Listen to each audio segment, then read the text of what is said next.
Hey guys, welcome back to today's video. Today is Saturday, March 1st, 2025, and today we are going to be talking about the 2026 House elections and how Democrats are likely going to win back House control in just roughly a year and a half from today. The 2026 elections, which feel like a mile away, are arguably right around the corner, as many special elections are going to potentially even narrow where we are on the current standing of the United States House of Representatives.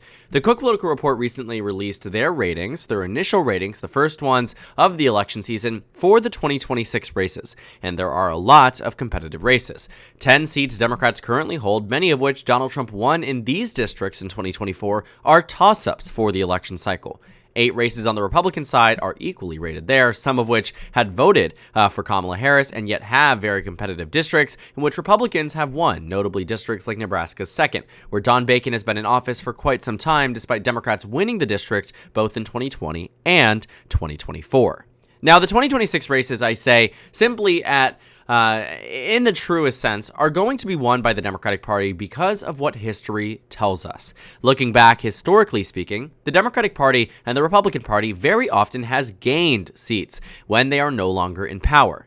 For instance, when you take a look, this is a chart pushed forward by the Brookings Institution, also FiveThirtyEight uplifted it. It was before the 2022 midterms. I can guarantee you this. The shifts from the 2022 midterms were far more than the necessary number of seats for Democrats to win back House control in 2026. But looking at the pre-2022 data, what does it show us? Well, in only 2 midterm elections we are seeing since World War II have the incumbent party with the presidency gained seats in the House of Representatives. And it is in 2002, following extenuating circumstances surrounding 9/11, and in 1998, following extenuating circumstances involving President Bill Clinton. It was a number of factors that combined here allowed the Democratic Party and the Republican Party to outperform expectations. But in 9 times out of 10, and what history tells us with Trump, who has already been in office the first time, is that Democrats are set to win back House control by nature of what is expected of a party in many cases, including in the bare minimum. In 2026, the reason too the Democrats should be optimistic about winning back House control is because of how few seats are necessary to win it back. Back in 2018, that was the last time Democrats looked at these races and said, this is a massive victory for us, was largely because of where Democrats were prior to this map. In 2016, Republicans obliterated the Democratic Party when it came down to the House elections. Democrats were shut down to a point where they held less than 200 seats across the country. Democrats were put in a position where they had 194 seats in the House of Representatives and 218 were needed for control. But not only did Democrats, under Donald Trump's first administration, win back House control, an upwards victory of 20 to 25 seats, they did even more than that and got to a point where they were at 235 nationwide. Democrats had gained 40 seats in the House of Representatives. Democrats this time around need only 3. That's right. 3 seats are needed to be won by the Democratic Party to win back House control. Mike Johnson, Hakeem Jeffries, both of these people, potentially going to be Speaker next time, are looking at this and saying it really is going to come down to the wire. Unlike 2018, when Democrats were down 10, 15, 20 seats, this time Democrats are down just a few special elections away from winning back House control, and that makes all the difference. Democrats have looked to 2026 as this prime opportunity, and arguably correctly so. And if you're wondering, when was the first time I said that Democrats were going to lose House control in 2021, I'd argue I said it very early on because we knew that it was going to happen. Looking at it from this perspective, it was May 23rd, 2021. No more than 3 years and 10 months ago, I was espousing the same rhetoric except flipping the parties because it was very obvious at that point, as it is now, that the incumbent party is going to lose House control. And in this case, in 2021, the video was titled, Democrats Should Be Very Worried About the 2022 House Elections. Why? Because then Republicans only needed 5 seats after the 2020 presidential election. Now, Democrats only need 3. The House elections have been remarkably close. Over the past 3 cycles, 2020 was 222, then they flipped again, and then they went back again, to a point where it was Democrats, Republicans maintained, but lost seats overall. It was whole wave of things that were happening across the House, Senate, presidential elections that made for competitive races on the House level and a very competitive national composition. But Democrats have a benefit.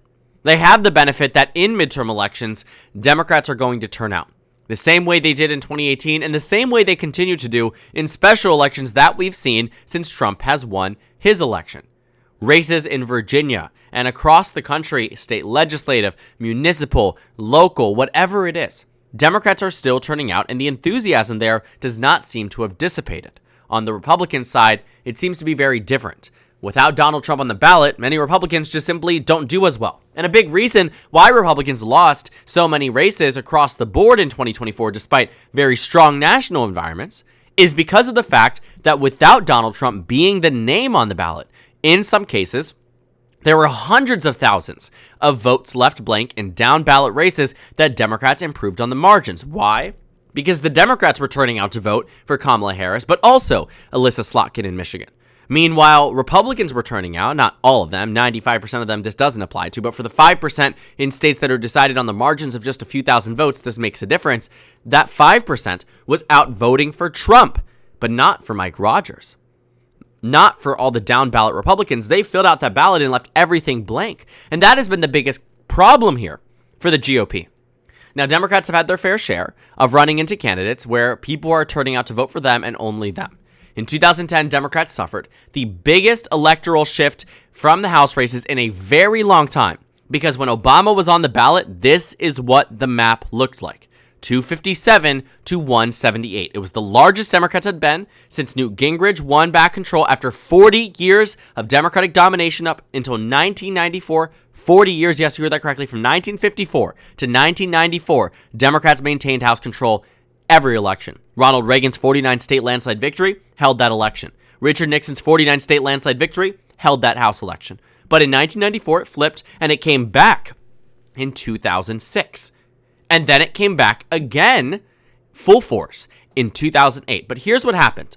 When Obama took him off the ballot, and all of this surge and enthusiasm for him that drove up and around the country, when he was taken off, and there wasn't as much of an infrastructure to campaign for these down-ballot Democrats, when there wasn't as much energy and excitement for these down-ballot Democrats, combined with slight disapproval because he was only disapproved of by 5. Keep in mind, Biden was down 10 to 12 on Election Day in 2022, and Democrats only lost 10 seats. Here's what happened. 257 quickly turned to 193. Look at this map. From blue to red, a 63-seat gain for the Republican Party. 63 seats. You heard that correctly. The largest we have seen in decades and have yet to see as well. Why?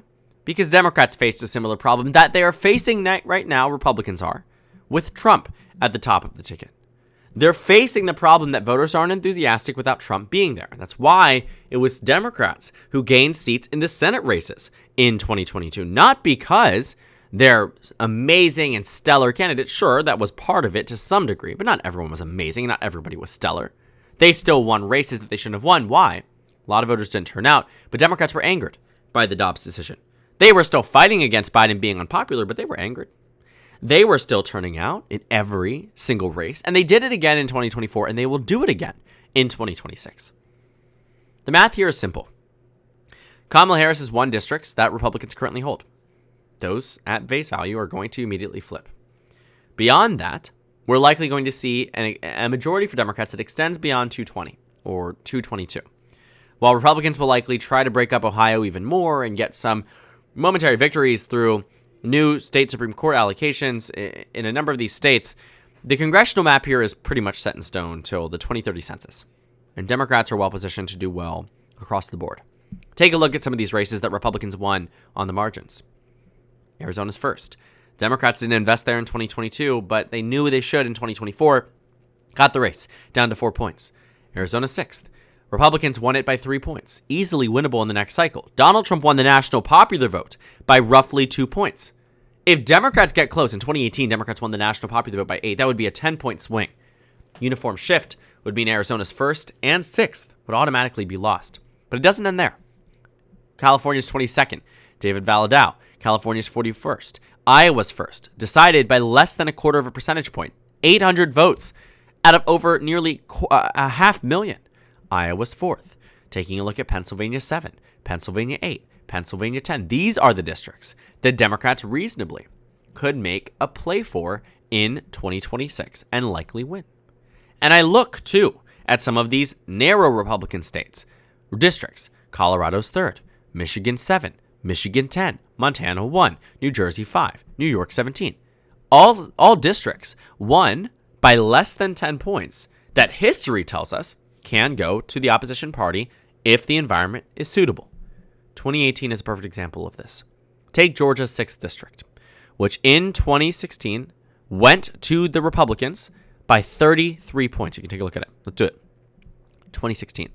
Georgia's 6th district was decided by a massive margin. Not 33, sorry, 23. Tom Price, who went on to serve in Trump's admin, won by 23.4%. Well, look what happened. Same districts. I mean, nothing changed about the party lines here. But it went to Lucy McBath by 1 point against Karen Handel, who was the incumbent, who was elected in a special election. Look at this race, too. 20.8, Georgia's 7th.